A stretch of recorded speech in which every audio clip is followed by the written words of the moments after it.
So Kapil, where are you joining us from today? I'm joining from India. So it's quite late for you now. So we really appreciate Yes. you joining at your night time. I guess you'll be ready to go to sleep straight after this session, right? Yes, right. It's 10:30 p.m. here. Oh my. We really appreciate you joining us. So I won't hold you up any further. We can see your screen. So without further ado, Kapil, over to you. Okay. So agenda for today's session is to have the manufacturing policy. So we'll understand manufacturing policies, make to stock and make to order, and how it works when we have those make to stock and make to order policies in our item. Then how production order will react, that we will understand. Then how to use replan function, okay, in case of the multi-level production order. Then there will be a routing link code with flushing method. So this is also the great feature which is available in the Business Central, that also we'll learn. Then we will look at the reordering policies. We will just see the theories of the reordering policy, that what is reordering policies and how it will help to you. And then I will just give some idea about long lead item planning, that how can we do the long lead item planning. So these all topics which I have covered is advanced manufacturing. The main manufacturing, I assume that you all aware about the basic production BOM, bill of material, routing, and production orders and that all. Okay. But to start with, I will just give some overview on that, and then we will move to the manufacturing policies. Okay. So if anyone is new for the manufacturing, then let me tell you that there is an item master. So I will just share my screen.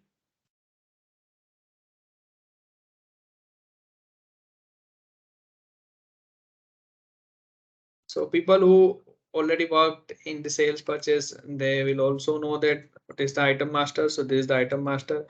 In this item master, we are having this replenishment system.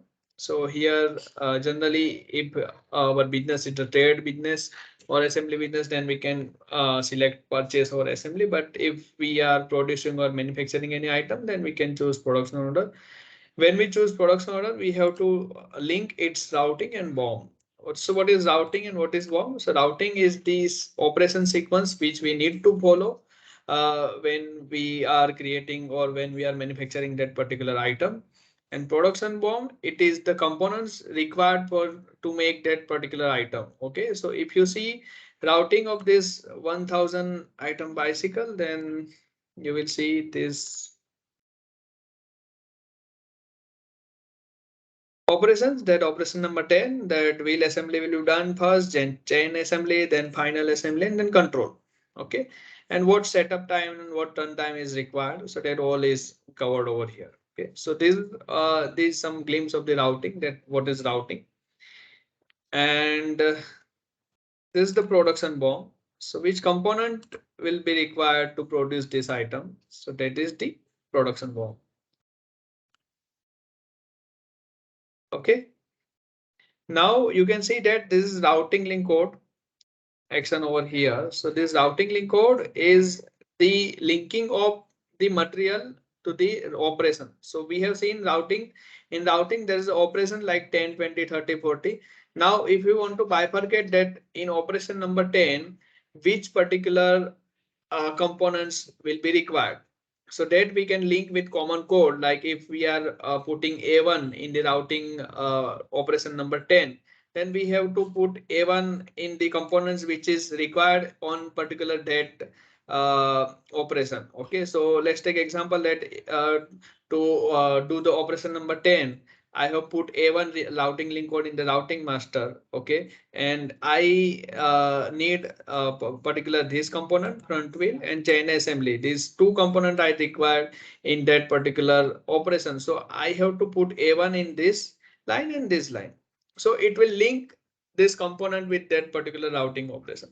So this is how we can link routing and the production BOM component. Okay. Now, based on the routing and bill of material, which we have defined over here, we can create the production order of these items. So when we create production order of this item 1000, we can system will page the routing and production BOM in that production order that we will see. Okay. Now to understand multi-level production order, let me explain the structure of this item. Okay. So this is the item. Okay. 1000. Now to make item number 1000, we require this component. So this all data coming from the production bill of material and routing which we have assigned on particular item. Okay. Now you can see that we require this much component to make this 1000 item, and this much. This is the routing operation which we needed to produce it. Okay. Now to make 1000, we required 1100 front wheel as a component, but 1100 front wheel is also a production item which require another production order. Okay. And which require raw material, rim and spoke. Okay.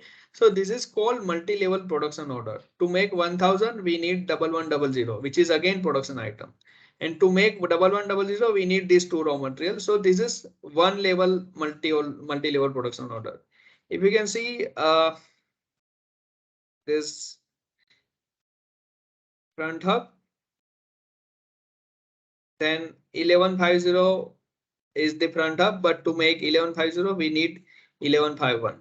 Okay, so this is how multi-level production order works. Means to make 1000, I need 1100. To make 1100, I need 1110, and 1150. So 1150 is again the production item. So to make that, the raw material is there. So this 3-level BOM which we have seen right now. Okay. Now how it will work when we create the production order, that we will see with the manufacturing policy. So coming to the manufacturing policies, there are two manufacturing policies, make to stock and make to order. So make to stock used when industry works on the make to stock concept. So they make production orders based on the forecast or minimum inventory level. So like retail industry or consumer in the consumable items or anything which we are producing, which don't require specific order on the place, or it is we are making that based on the market forecast, or we are making based on the our minimum inventory level maintenance. So we are maintaining some inventory level of that item. So that is how we can set up the make to stock items. Okay. So PC will create separate production order from each level of item in case of multi-level room. So that we will see in the business center. Now coming to the make to order. So make to order items or make to order industry are generally B2B industry, like they are producing the item which is required to the another industry. So they not maybe the direct consumable item to us, to people. It will be used in the another industry, right? So make to order industry, in make to order industry, they are very big product, or very we can say that expensive product, or very based on the order received, they have to create separate BOM and separate routing, new BOM and new routing every time. So this is how make to order industry works. So each and every time there is a new product or there is a modification in product which they are selling, or if it is very huge or expensive item, then it falls under the make to order. Okay. So when make to order policy is there, so we create production order based on the actual demand. Okay. And since make to order is there, then if we are creating any one level or final level item as a production order, we need to produce all that child level item also. Okay. So this is how make to order production order will work. Okay. Now this is the theory. I will show you that how it will work in the business central when we put make to stock and make to order in the items. Okay. Now I'm going to the item master. Okay. I have taken this case of bicycle, and it's a multi-level component like front wheel, front hub, back hub, chain assembly, and brake. Okay. Now, if you see here, I have put make to order policy for each and every item. Okay, so manufacturing policy is make to order for each and every item. Now let's see what happened when we create production order for item 1000. Okay, so I'm going to the release production order.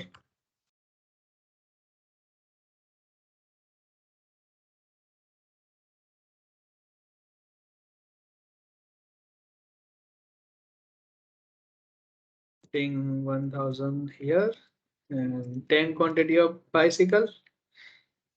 Okay, and I'm clicking on the refresh production order, so it will get all data of BOM and routing.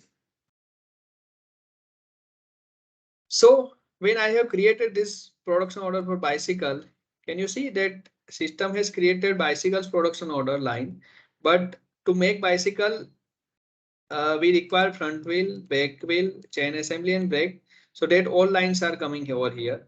And to make front wheel, we need front hub, and to make back wheel, we need back hub. So that all lines are here. And you can see level. So this is the end level, third level of item. Then this is the second level, and this is the first level. So this is the main item. So we need to start from the end. Like to start this production, we need to first make back hub.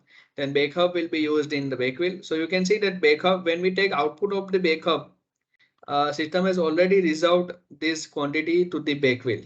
So if you say reserved reservation, then you can see that it is already reserved under the component of the back wheel. So same way, this all the lines are reserved between each and every level.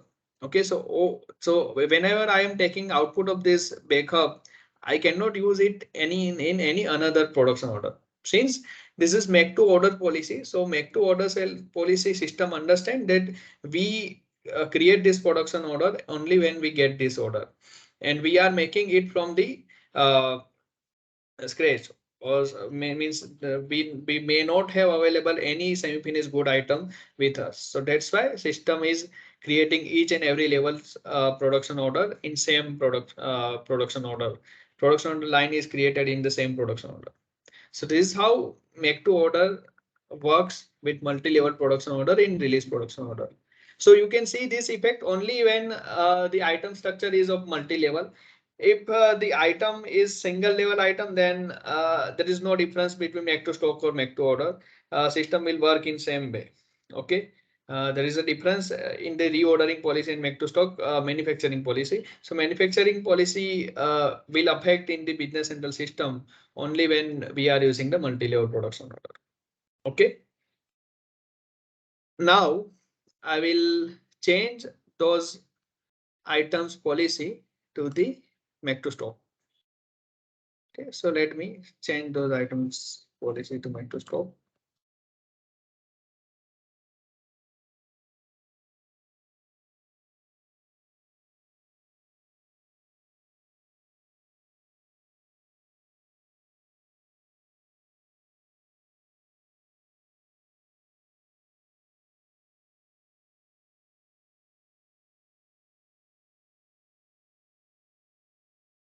Okay.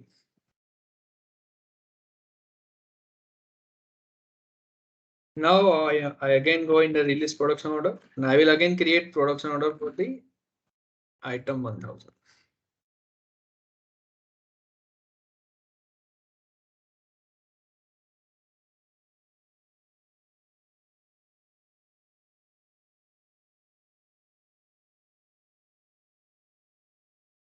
Process, refresh production order.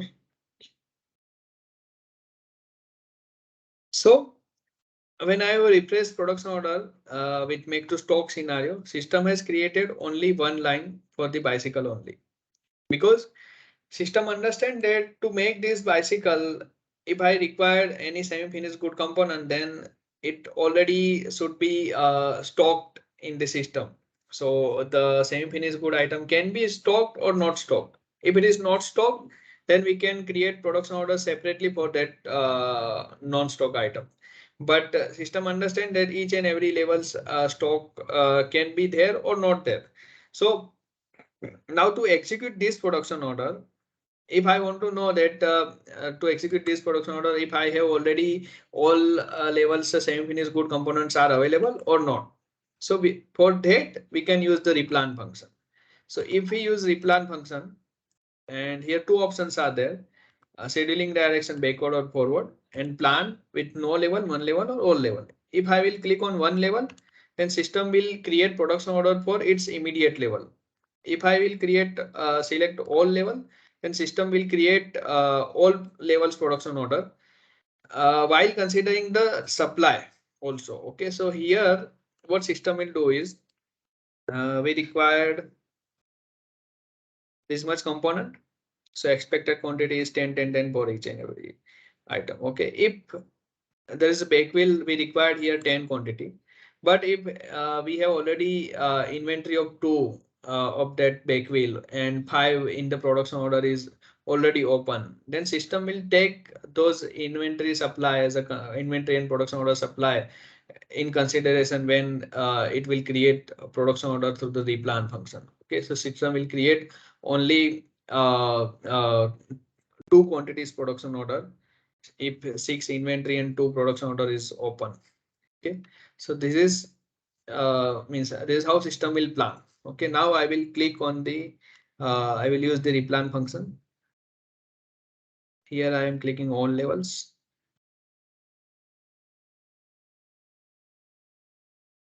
Okay, so you can see that we have created this production order and system has created this 16, 17, 18, 19, 20 production order for each and every level. Okay, so since there are no supply, so system has created full quantity production order. But if supply is already there, then system will deduct those supply from this demand, and the only shortage quantities production order will be created.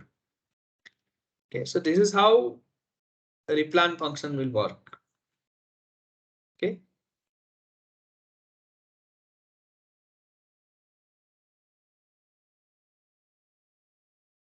So this is a replan function. I hope everyone is clear with that. Now coming to the routing link code with flushing method. Okay, so this is the one of the great feature which we can use. So let me explain first flushing method. So I'm going again in the business central. And I will take break here. Okay, and here we can say that see that flushing method is there.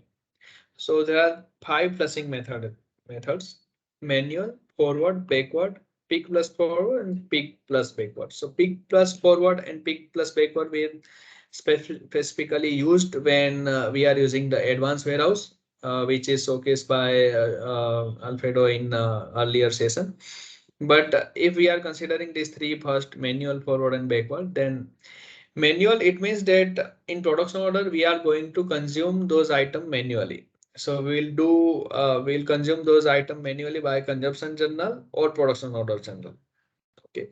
Forward, it means that if we have set forward flushing method here in the item, then if this item is used in any production orders component, so what system will do is when we change our firm plan production order to the released plan production order, system will consume those forward plus components automatically.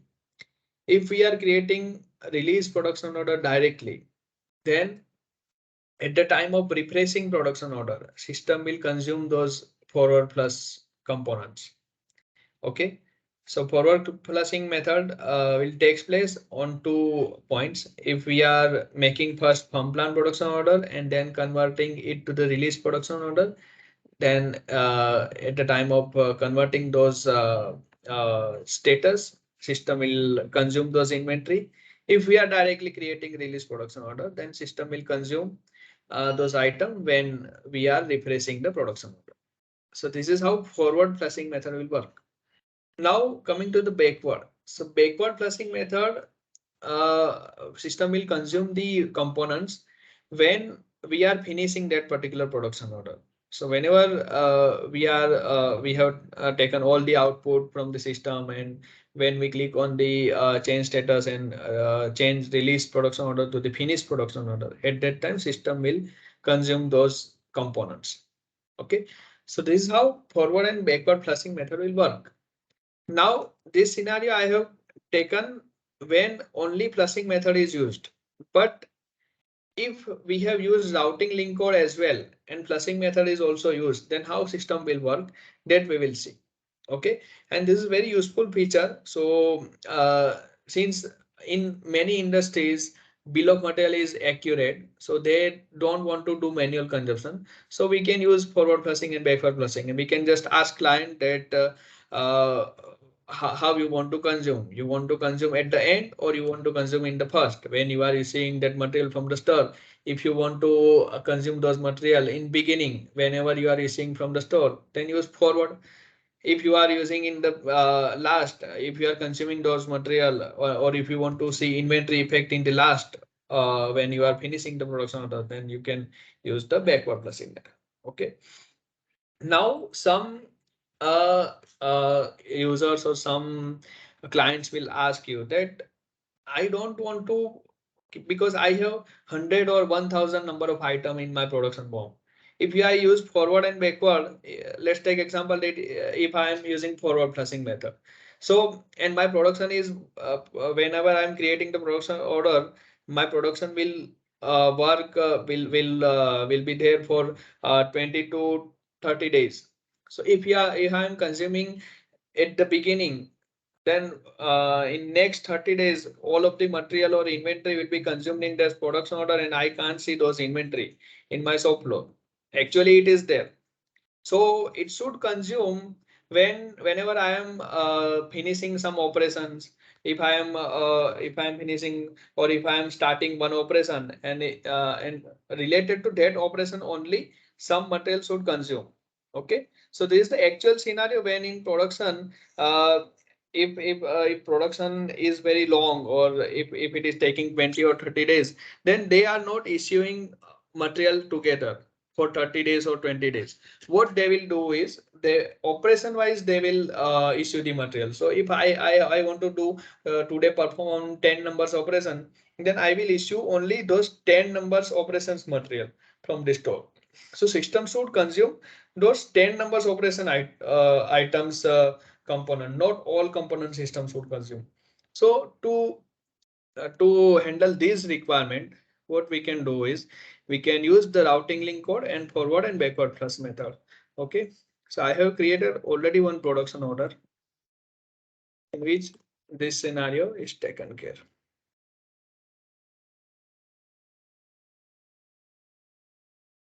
Okay, so this is the bake hub item. Okay, and I have created production order for 10 quantity. If I see routing, then there is a two operation, 10 and 20, which is assembly and packing. In assembly, I have kept routing link code A1, and in packing, I have kept routing link code A2. Now coming to the components.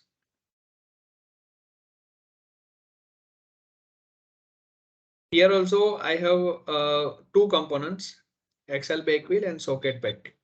So for first, I have given A1 routing link code and A2. So whenever I am my 10 numbers operation is linked with first component and 20 numbers operation is linked with this second component. Okay. For this item, I have chosen flushing method as forward, and for this backward. Okay. So whenever I start production of the operation number 10, system should consume this component. Okay, and when I finish 20th operation, system should consume this item. Okay, so let's see that how system works. So to take the output of the item, I can use this production journal or I can use output journal. Okay, so output journal is a different page. We can search and go into the output journal. So here I have to select the production order and click on the explore routing. So system will get all that operation. But right now I am doing it from this production journal. So when I click on the production journal, system System show me these two operation 10 and 20 assembly and packing department. Here when we have plussing, no plussing method is means only manual plussing method is there, then here system will show component also to do manual consumption. But since here we have set backward and forward, so system is not showing any component because it is going to be consumed automatically based on this operations output.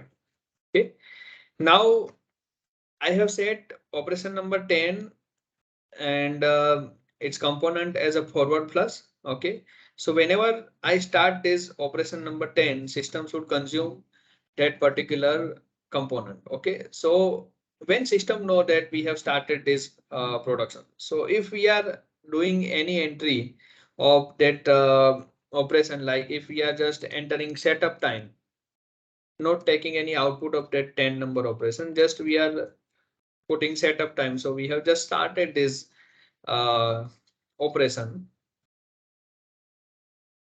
Then I'm just putting here setup time 5 and all is 0. I'm posting this.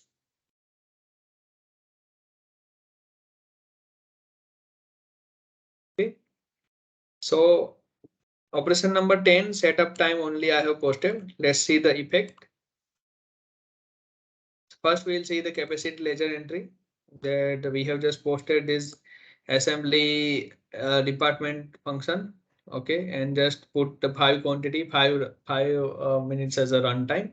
Okay, and no output is done. Now I'm seeing the item ledger entry. So from item ledger entry, I can see that what material getting consumed automatically. So you can see that this 1251 is automatically consumed, okay, for 10.5 quantity as per the bill of material. So on starting of that production order, system has consumed this inventory. Now still we are left with the another component, which is 28th component, socket bag. Okay, and that will be used, that will be consumed when we are finishing or we are taking output of this 20th operation. Okay, now we'll see that effect. Again going into production journal. Now I will take output of 10 quantity of operation number 10 and I will just enter setup time for the second operation. And I'm not taking any output since I want to see effect of the backward, which is different from the forward. Okay, so I'm doing same activity for the operation number 20. So system should not consume operation number 20's component when I am just entering any setup time on runtime and not taking any output. So let's pause this.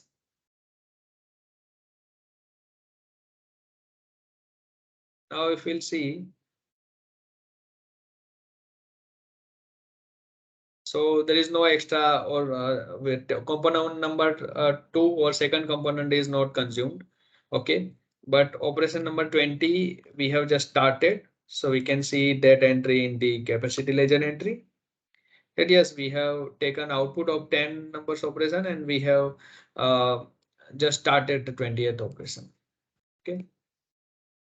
Now again, I'm going into production journal and I will just take output of partial quantity. So I have 10 quantity that I need to take output, but right now today at the end of the day, I have just only finished 3 quantity. So I'm just putting over 3 over here and I'm posting this.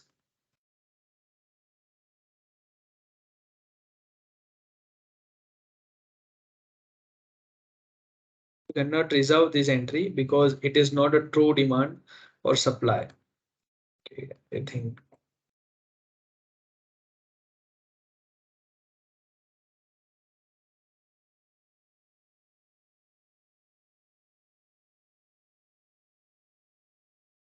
Okay, so in case when I have put when I kept that full backward and there are means I cannot take that partial output because it is already reserved. So I think system has given that message.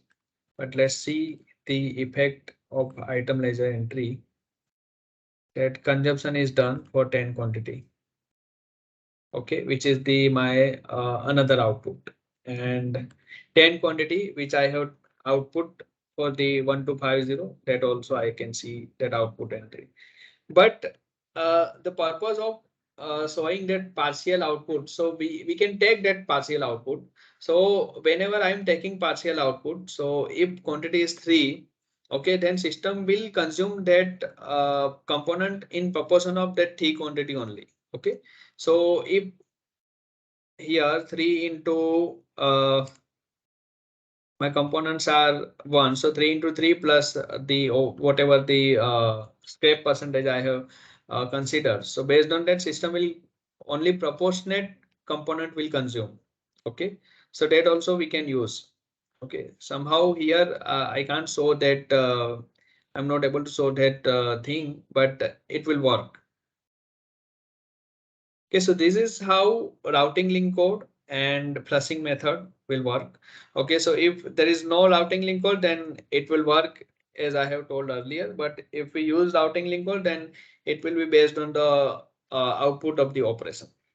Okay. So this is the routing link code with flushing method.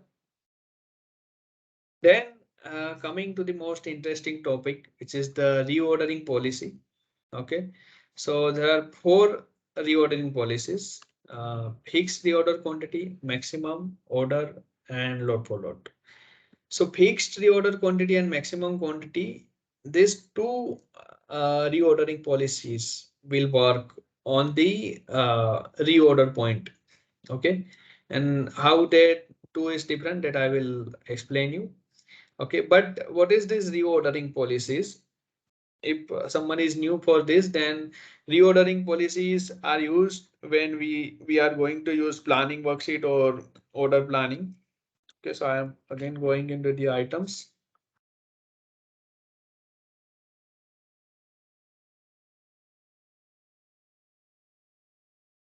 So this is the replenishment system which I can replenishment fast step which I can see over here. This is the planning fast step which I can see over here. So planning fast step, all this data will work on the planning worksheet and the and order planning. So we in system we have planning worksheet. So in planning worksheet, system will uh, give us the suggestion that what we need to produce or what we need to purchase, and how system will suggest us those suggestions. It based on this reordering policy. If we have no reordering policy selected, then system will not take this item in the planning worksheet or order planning. Okay, so system will not consider it in the planning. If we want to consider any item in the planning worksheet or MRP run or MPS run, whatever you can tell, then we have to give that item the particular ordering policy, that how planning of this item will work. Okay, so first is the fixed reorder quantity. Okay, now in fixed reorder quantity, we have to maintain two to three parameters like reorder point, okay, and reorder quantity and time bucket. Okay, so what is this time bucket? What is this reorder point? And what is reorder quantity? So what system will do is, whenever I am running planning worksheet, and if I'm giving starting date of that planning, like uh, let me show you that planning worksheet first. So how planning worksheet will work. So if I have to run the planning worksheet, then I have to click on the calculate regenerative plan. I can keep MPS and MRP open both. Okay, so this is based on the setup. Now, whatever starting date I am keeping over here, from this starting date, that time bucket will start calculating buckets. Okay, so if I have put 1 bucket, then 1 week bucket, then system will make the 1 week bucket of that starting date and ending date. So if I am running this planning for 22nd September to the 31st January 2023, then system will create bucket of that all the uh, uh, 1 week bucket of this time period. Okay. So in that bucket, let's take example that I am starting date is today, 22nd September. So 1 week is up to 29th. Okay. So up to this, system will check that what is current demand and what is current supply. Okay. And based on that, system will check the reordering point. So if today, when I'm running this planning worksheet, if inventory level is below 50, like if my inventory level is 49, okay, then system will suggest me to create production order for 100 quantity. Okay, this is how system will work. If today only not 49 quantity, but if today it is 53 quantity, but coming looking into the projected available inventory, uh, tomorrow some item will going to consume in some production order. So system will take care of that demand also. And if this item is going to consume today, tomorrow or day after tomorrow, then system will suggest us to make 100 quantities production order on that 23rd or 24th, because I have taken bucket of 1 week. So in that 1 week, system will take care that if this inventory is going to be reduced by that reorder point, then system will create that production. Okay.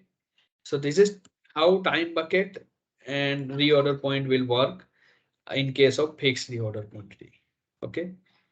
If we are choosing maximum quantity, then reorder point we have to define, but system will not work on the reorder quantity. System will give us the any reorder quantity, means the suggested production order quantity or purchase quantity based on the actual demand and supply. Okay. But here we can put the maximum inventory that system will should not increase the inventory about 200. So if I am creating any reorder point based, or planning is creating any order quantity in particular bucket, okay, and if it is going to be overflow, or if it is going to be more than 200 in next period or next time bucket, then system will suggest me to reduce those inventory at that time or cancel some orders at that time. Okay. But here, in nutshell, if you want to understand, then if system see that reorder point, means if my inventory level is going down by 49 or by 50, if it is 49 or 48, then system will check that what is actual demand and supply, and based on that, system will give us the reorder quantity. Okay, so it is based on the reorder, means actual demand and supply of that item. Okay. So this is how maximum quantity will work. Okay, we can bifurcate. We can put some item into the maximum quantity and fix the order quantity, which is low cost, or we can say that it is not that much useful, or we are maintaining some inventory levels for that item, or we can use this method for some item which is a very long lead item, or we are just keeping stock of them because we are not getting that item in from market easily. So at that time also we can use these functionalities. So based on the client requirement or based on the client's business, we can suggest them to use these two methods. Now coming to the order. So order generally works when manufacturing policy is make to order, but there is no relation for make to order and make to stock to this reordering policy. But I'm telling that if industry is based on the make to order scenario, then only we can use this order, because order planning will work based on the actual demand. So if we have sales order of 10 quantity, then system will create 10 quantities production order of that item. Okay. And for that 10 quantity, if we require any semi-finished good or raw material, then it will be ordered. Okay. So system will not consider any inventory of any production item. So when we are using reordering policy, system will not see that whether its inventory is available or not available. System will understand that it's order. So if inventory is already there, then also it will be used in another or another sales order or any another usage we are producing it. So system will just create production orders for the all the item which is there in the demand directly, and whatever child level item is required, that also will be created without seeing any inventory in effect. Okay, so this is the order reordering policy. Then there is load for load. So this is very interesting and very useful. I use this load for load in many companies. Okay, because what system will do is we have to define here load for load. Then we have to define another two parameter, which is one is the include inventory, then load accumulation period. Okay, and rescheduling period. So coming to the load accumulation period. So let's take example that I have item A. Okay, sales order 1. I'm having 100 quantity demand. Sales order 2. I'm having another 150 quantities demand. Sales order 3. I'm having demand of 230 quantity. Sales order 4. I'm having demand of 100. Sales order 5. I'm having demand of 50 quantity. Okay, and let's take example that today I'm starting this planning and today is 22nd September. So this order we require by 22nd September, or no, not 22nd September. This order we require by the 27th. Okay, this order we require by 29th. This order we require by 5. Okay, this order we require by 19th. This by 29th. Okay, so what is load accumulation period? So I have kept load accumulation period as 1 month. So system will create load accumulation from starting date of the production, starting date of the planning. So 22nd September is my planning date. So 22nd September to 22nd October, whatever demands are there, so it will be clubbed. So 22nd September to 22nd October. So this 4 line will come under that demand. So this is under that demand. So whenever we run planning worksheet for this item A, system will club this all demand. So it is 580. So system will suggest me to create production order for item A for 580 quantity. Okay. And this 50 quantity, there is another line system will suggest that item A 50 quantity you need to produce, but it will be based on this because its demand date or supply date is 29th October. So based on that, system will do the backward calculation and system will suggest to start date of that production order. But here when they are clubbing this 580, so system will take the effect or take the consideration of 27 September and system will do the backward planning of the item A. Okay, so this is how system will work. Okay, and when 580 quantity is system is suggesting, so there is no link. When we are using load for load, there will be no link between demand and its supply. So whenever we are using order, so system will create order to order lines. Like when there is ordering policy, then system will create suggest us to create production order for 100, 150, 230 separately. And when we create production orders from that order methodology or order reordering policy, system will reserve this sales order 100 to this production orders 100. So sales order and production order will get reserved whenever we are using ordering policy. But when we use this load for load, since system is clubbing those inventory, system will not reserve those demand and supply. Okay.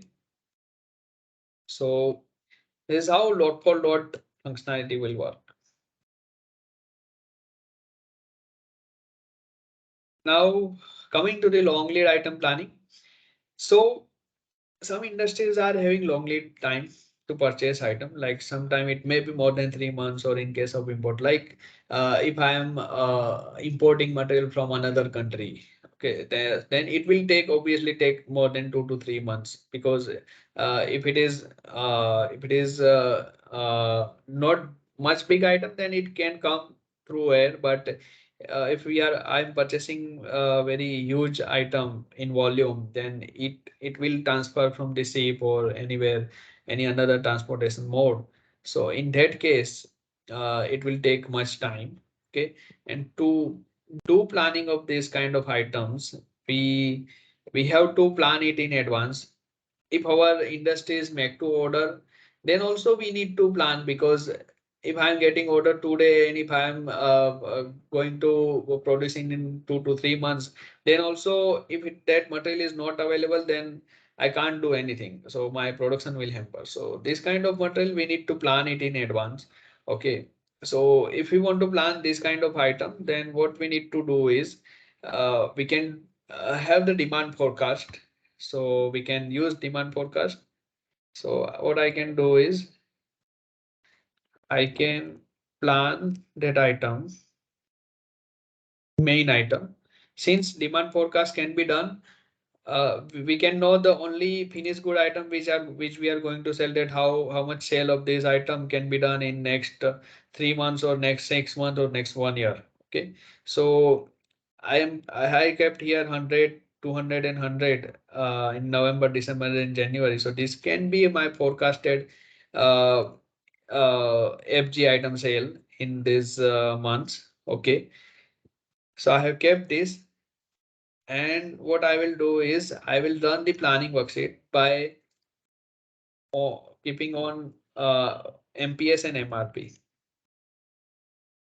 So I am opening planning worksheet.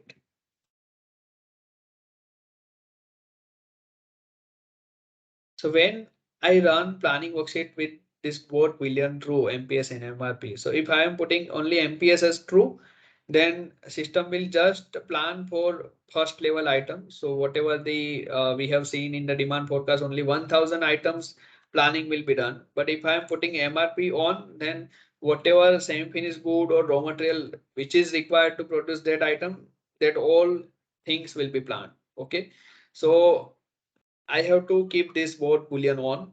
I have to put the starting date and ending date. Then I have to select here forecast, that which forecast I want to use. Okay, and then I can use this exclude forecast before. So if I don't want to include the current month or current upcoming month in the planning, since I am just running this planning worksheet not for the finished good or semi-finished good item, but I am running this planning worksheet to check the demand of the my long lead item, which may be used in the December or January. Okay, so I will just exclude those forecasts because that I don't need now. Okay, and I have just kept filter because I don't want to run whole planning worksheet. So it is filter I have, but you just remove this filter whenever you are running this planning worksheet. And I have click on the OK. So I get this result. Okay, so you can see all the planning starting from the finished good to the raw material, whatever it is required, system will give here all the demand. Okay, now we can filter it out all that long lead item, which can be not more than 2 to 3 item in our industry or in company. So that 2 to 3 item, I can just filter it out, and I can just put only those purchase order for that long lead item only for now, because I'm not specific make to stock industry. I am make to order industry, but to make sure that long lead item is not getting reduced or not having shortage, I just want to plan for the long lead item. So I can just filter those items, and I can just take action on that long lead item only. So this is how long lead item can be planned. Okay. So that's it. If you have any questions or anything, then let me know. Thank you, Kapil. Fantastic. Wow. Okay, so this is really good. There's lots of great questions here. So let's take a look. So the first question is in relation to... Okay, so Rohit is asking how much level create. I'm not sure if that's a fully sentenced 49, question. we can create 49 level. Up to 49 level, Business Central system will support the multi-level production order. More than 49 we cannot do, it's system limitation. But as I have done more than 30 implementation, so I am maximum I get only 10 or 10 up to 10 or 10 level requirement, but 49 level is enough for the industry. Wow, fantastic. Well, there you go. So Kapil's expertise answers that question. Chanki has asked, can there be a scenario like the same component is required in multiple routings? For example, in your case, suppose A1 is required for operation 10 and A1 and A2 both are required for operation 20. A1 and A2 are routing link codes. Yeah, in that case, what we can do is we can create the production bomb in that way that same items, 2 lines we have to create in the production bomb. So in that way, you can assign those routing link code with particular routing operation. Thank you. So, Temitope. there is same items 2 or 3, whatever line you can make in the production bomb. Thank you, Kapil. So Temitope is asking, I understand that production in Dynamics Business Central involves combining 2 or more items as production bomb to produce an output. My question, can Dynamics Business Central production modules handle dismantling, disassembling of an item to get multiple components, which serves as the finished goods? Dismantling option is not available in the our system. So I can understand dismantling is like I have produced some item by some components. So if I have used 10 component and made one item, now this one item I have sold and it is coming back. It is returned to the my warehouse since there is some mistake. Now this item which is returned, it is not fully scrapped. I can use some of the component from that item. So in that case, manufacturing industry use the dismantle, means they manually do the dismantle, but in system it's not available right now. But if you have any client requirement like this, then what you can do is you can just do negative adjustment of that item which you have received or returned, and you can just do the positive adjustment of good item which you are dismantling and which you can use in the another production order or another selling. Excellent. Okay, so we've got an opportunity, one final question before we wrap up this session. Whilst we wait for the last question, Kapil, would you like to share your contact information in the chat, please? Yeah, I have just said here. So I will just ping this in the chat window also. Okay. Excellent, excellent, Kapil. So are there any final questions for Kapil before he wraps up? A great session, and there was some great feedback from Lakendra saying great session. So any final chances to ask a question in relation to advanced manufacturing processes with inside of Business Central? Now's a chance, but it seems though there were some good questions that were already asked, and the session before also was really, really good. So I just want to thank you, Kapil. I know it's very late where you are today. There is a comment, actually. There is one final question, sorry, by Katerina, who's asking, if you don't have an output, can you finish the production order? If you don't have an output, if you have consumed any material, then you must need to take output. But if you have not consumed anything, then you can finish that production order. But if something is consumed, then output is mandatory. Excellent, Kapil. So Kapil, I just want to thank you for joining us so late in the day. It's been a long day for everyone on this Business Central Bootcamp. We're almost towards the end now, final 2 sessions. So I just want to thank you, Kapil, for joining us. and look forward for you to sharing your contact details in the chat so that the community can connect with you, because you're doing lots of great work in the field of Business Central and warehouse management. So please share your connection details so that the community can connect with you, and we look forward to meeting you in person very soon. Okay. Yeah. Thank you once again, Kapil. Thank you. Fantastic. Thank you. Excellent. Thank you. Bye. Bye-bye, Kapil. Thank you.